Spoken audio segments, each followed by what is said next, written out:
अभी मैं खाली नहीं कर पाऊंगा भाई, जब तक मेरा इंतजाम नहीं हो जाएगा भाई। इंतजाम कब तक होगा ये तो बता। जितने टाइम में इंतजाम हो जाएगा। ये राशि में कोई बात नहीं, देखो जेन्युइन अगर बात करो, जेन्युइन ही बात कर रहा हूँ मैं भाई। जेन्युइन बात, जब तक इंतजाम नहीं होगा जब तक मैं खाली नहीं कर पाऊंगा। और पिछले 5 महीने और रही बात इस बात की, इतनी दबंगाई दे रहे हैं, पेट्रोल में दे रहा हूँ और इनसे आग लगवा दो उसमें। कोई दबंगाई नहीं, आप खुद लगा लो आग अपने। आग लगवा दो।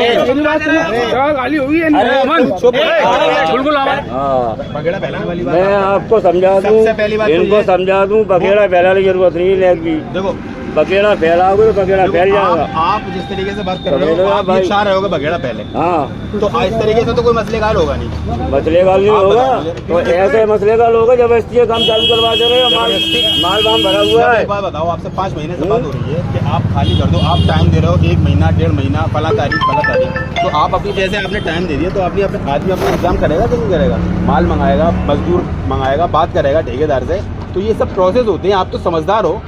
अब आप ये देखो 5 महीने से आप टाइम दे रहे हो किसी इंसान को। अब हम आपसे अब भी यही कह रहे हैं कि अब आप क्या कह रहे हो, तो आप करो मेरे पास जब जगह खाली हो जाएगी जब मैं करूँगा। मैं इंतजाम करके गाड़ी कर तो पाऊंगा। राशिद भाई कोई वक्त तो होगा, समझे? अभी तक इंतजाम करके गाड़ी कर पाऊंगा भाई।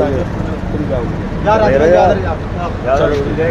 नहीं, कोई दबंगाई नहीं है। हमारा भाई आया है ना, इस अंदाज में एटीट्यूड में बात करता हुआ। तुमने तो नहीं करी, मुझे मानने की तुमने गई, क्या तुमने मानने की गई मुझे, मान नहीं गई? हैं? देखो नहीं, अपनी बातों से भूल रहे हो, छोटे छोटे ही बातें पकड़ रहे हो। सरकार के दावों को चुनौती, फिरोजाबाद में कब्जादारियों की दबंगई, पीड़ित परिवार को धमकी। प्रदेश सरकार जहां अवैध कब्जों पर सख्ती और जमीन कब्जा मुक्त कराने के बड़े बड़े दावे कर रही है, और फिरोजाबाद में दबंगों की दबंगई सामने आई। यहां एक पीड़ित परिवार का आरोप है कि उनकी जमीन पर कब्जा कर बैठे लोग खुलेआम धमकी दे रहे हैं और प्रशासनिक कार्यवाही का भी डर नहीं है। थाना रसूलपुर क्षेत्र के 30 फुटा रोड निवासी आफ्ताब पुत्र जमील खान ने जिलाधिकारी को शिकायत देकर बताया कि नैनी चौराहे के पास स्थित उसके प्लॉट पर कुछ लोगों ने कब्जा कर रखा है और वहां कबाड़ का अवैध काम किया जा रहा है। पीड़ित का कहना है कि जब वह अपने परिवार के साथ जमीन खाली कराने पहुंचा तो आरोपितों ने गाली गलौज करते हुए मारपीट की और जान से मारने की धमकी दी।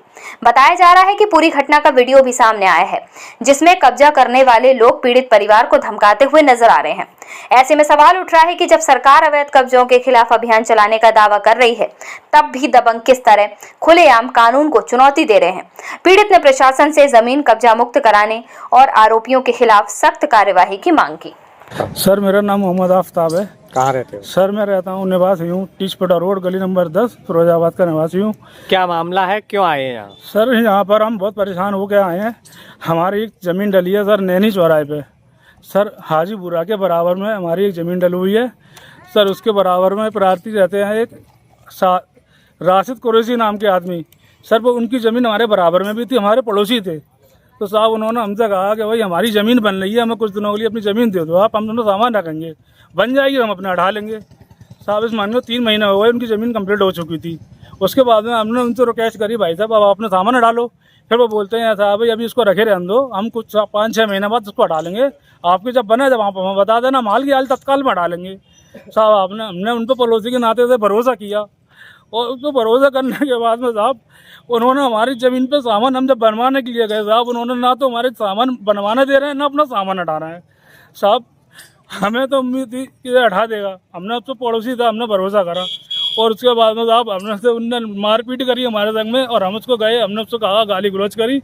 साहब, मेरे पापा है ना, वो 85% हार्ट की ब्लॉकेज है साहब, दिल्ली में उनका जीवी पंथ का इलाज चल रहा है।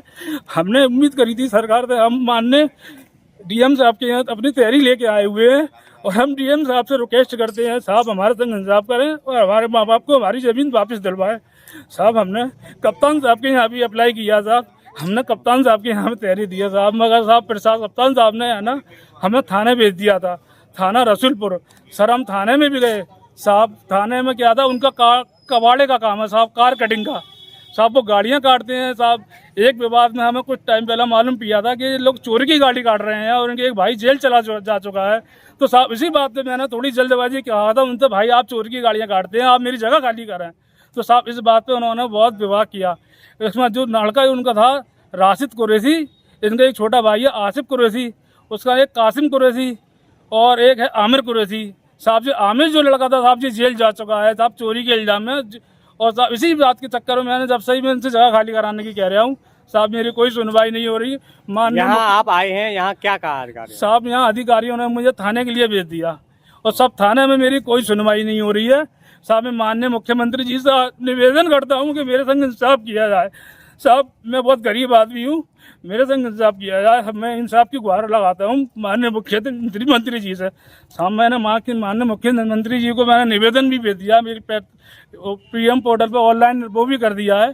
साहब मुझे न्याय मिलना चाहिए। हम तो उम्मीद करते हैं साहब, हमारी इतनी अच्छी सरकार है, योगी जी सबका से इतना अच्छी सरकार चला रहे हैं साहब, फिर भी गुंडा राज इतना चल रहा है साहब। लोगों की जमीनों को नहीं हड़प रहे हैं, लोग गरीबों को नहीं मानने। साहब ये लोग माफिया लोग हैं, हमें इससे निजात दिलाएं, हमारी जमीन छुड़वाने की आप कृपया करें, हम आपसे निवेदन करते हैं। एक वीडियो भी है इसमें जिसमें नोकझोंक हो रही है, क्या था? सर इन्होंने वहाँ पर किसी व्यक्ति ने वीडियो बना लिया था, जब वो हमसे मारपीट कर रहा था तो उसने किसी ने वीडियो बना लिया था, मुझे नहीं पता किसने बनाया था, उसने मुझे बाद में दिखाया। साहब वीडियो में सब कुछ आ चुका है साहब, आप चाहें तो वीडियो में चेक कर सकते हैं। क्या मांग है अब आपकी? सर मांग मेरी कुछ नहीं है, मेरी मांग सिर्फ यही है कि मेरी ज़मीन मुझे मिल जाए साहब, मुझे कुछ भी नहीं चाहिए, मेरी ज़मीन मुझे मिल जाए। मेरा छोटी छोटी बहनें हैं साहब, मुझे उनकी शादियाँ करनी है, उसके बाद में साहब मुझे अपनी रहने के लिए वहाँ पर जगह बनवानी है साहब, मुझे कुछ नहीं करना। क्या काम करते हैं आप? साहब मेरी एक कपड़े की दुकान है छोटी सी, मैं अपने कपड़े दिल्ली से कपड़ा खरीद कर लाता हूँ, यहाँ पर बेचता हूँ, फेरी करता हूँ और दुकान पर ही बैठता हूँ साहब, मेरे ये काम है। मुख्यमंत्री से मैं निवेदन करता हूँ सर, आप है ना मेरी मदद करें पूरी।